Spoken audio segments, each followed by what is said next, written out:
السلام علیکم ناظرین، یہ قصہ تین دوستوں کا قصہ ہے۔ ایک کوڑھی، دوسرا اندھا اور تیسرا گنجا۔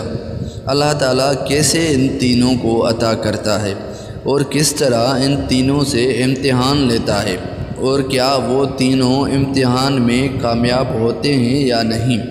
آئیے جانتے ہیں کہ اللہ تعالیٰ نے کیسے ان کا امتحان لیا۔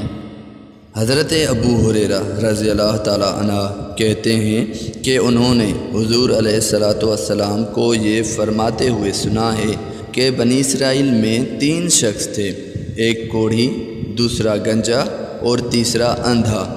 اللہ تعالیٰ نے ان کا امتحان لینا چاہا اور ان کی طرف ایک فرشتے کو بھیجا۔ فرشتہ سب سے پہلے کوڑھی کے پاس آیا اور پوچھا، تجھے سب سے زیادہ کون سی چیز پسند ہے؟ اس نے کہا، اچھا رنگ اور خوبصورت جلد اور اس عیب کا دور ہو جانا جس کے سبب لوگ مجھ سے نفرت کرتے ہیں۔ حضور نے فرمایا کہ یہ سن کر فرشتے نے اس کے جسم پر ہاتھ پھیرا اور اس کا کوڑھ زائل ہو گیا اور اس کے جسم کا رنگ نکھر گیا اور جلد خوشگوار ہو گئی۔ اس کے بعد فرشتے نے کہا، تجھ کو کس قسم کا مال پسند ہے؟ اس نے اونٹ کہا یا گائے؟ حدیث کے راوی حضرت اسحاق کو شک ہے کہ اس نے اونٹ کہا یا گائے۔ بہرحال کوڑھے اور گنجے میں سے ایک نے اونٹ بتلایا اور دوسرے نے گائیں۔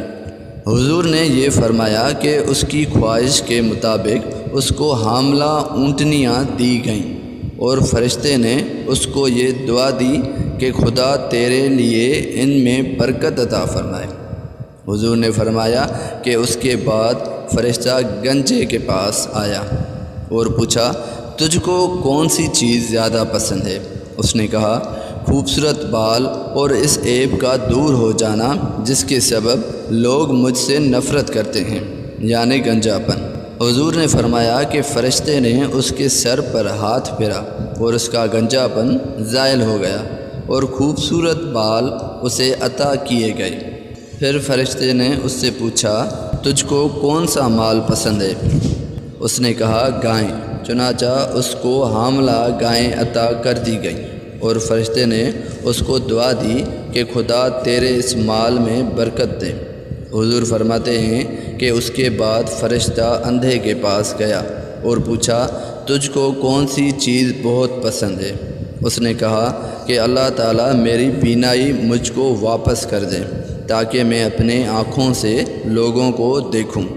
حضور فرماتے ہیں کہ فرشتے نے اس کی آنکھوں پر ہاتھ پھیرا اور خدا نے اس کی بینائی اس کو مرمت فرما دی۔ پھر فرشتے نے اس سے پوچھا، کس قسم کا مال تجھ کو پسند ہے؟ اس نے کہا، بکریاں۔ چنانچہ اس کو زیادہ بچے دینے والی بکریاں دے دی گئیں۔ ان تینوں کے مال میں خدا نے برکت دی، اور کوڑھی اور گنجے کے اونٹوں اور گایوں سے جنگل بھر گئے، اور اندھے کی بکریوں کے ریوڑ وادیوں میں نظر آنے لگے۔ حضور فرماتے ہیں کہ اس کے بعد فرشتہ کوڑھے کی صورت میں اس کوڑھی کے پاس پہنچا اور کہا کہ میں ایک مسکین آدمی ہوں، میرا وسیلہ سفر مقصود ہے، اب منزل مقصود تک پہنچنا خدا کی مہربانی اور تیری مدد سے ہو سکتا ہے۔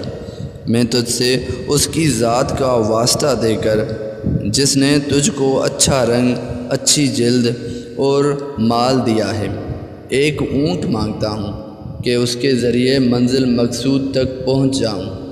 کوڑھی نے اس کے جواب میں کہا، میرے اوپر بہت سے حقوق ہیں، اتنی گنجائش نہیں کہ میں تیری کچھ مدد کر سکوں۔ فرشتے نے اس کے جواب میں کہا، تجھ کو پہچانتا ہوں، تو وہی کوڑھی ہے جس سے لوگ نفرت کرتے تھے، اور تو فقیر تھا، خدا نے تجھے مال دیا۔ کوڑھی نے کہا، یہ مال مجھ کو نسلاً بعد نسلاً اپنے خاندان سے وراثت میں ملا ہے۔ فرشتے نے کہا، اگر تو جھوٹا ہے تو خدا تجھ کو پھر ویسا ہی کر دے جیسا کہ تو پہلے تھا۔ اس کے بعد حضور نے فرمایا کہ پھر فرشتہ گنجے کی صورت میں اسی گنجے کے پاس آیا اور اس سے بھی وہی کہا جو کوڑھی سے کہا تھا، اور اس نے بھی وہی جواب دیا جو کوڑھی نے جواب دیا تھا۔ تو فرشتے نے کہا اگر تو جھوٹا ہے تو خدا تجھ کو ویسا ہی کر دے جیسا کہ تو پہلے تھا۔ پھر حضور نے فرمایا کہ اس کے بعد فرشتہ اندھے کے پاس آیا اور کہا کہ میں ایک مرد مسکین مسافر ہوں، میرا سامان سفر جاتا رہا، اب منزل مقصود تک پہنچنا خدا کی عنایت سے پھر تیرے ذریعے ممکن ہے، تو میں تجھ سے اس ذات کا واسطہ دے کر جس نے تجھ کو دوبارہ بینائی بخشی ہے ایک بکری مانگتا ہوں کہ اس کے ذریعے اپنا سفر پورا کروں۔ اندھے نے یہ سن کر کہا بے شک میں اندھا تھا، خدا نے میری بینائی مجھ کو واپس بخشی، بس تجھ کو جس قدر چاہے لے جا اور جس قدر تیرا جی چاہے چھوڑ جا، قسم ہے خدا کی آج میں تجھ کو تکلیف نہیں دوں گا اس چیز کو واپس کرنے کی جو تو لے گا۔ فرشتے نے یہ سن کر کہا تو اپنا مال اپنے پاس رکھ، تم لوگوں کا امتحان لیا گیا تھا، خدا تجھ سے راضی اور خوش ہوا اور تیرے ساتھیوں سے خدا تعالی ناراض ہوا۔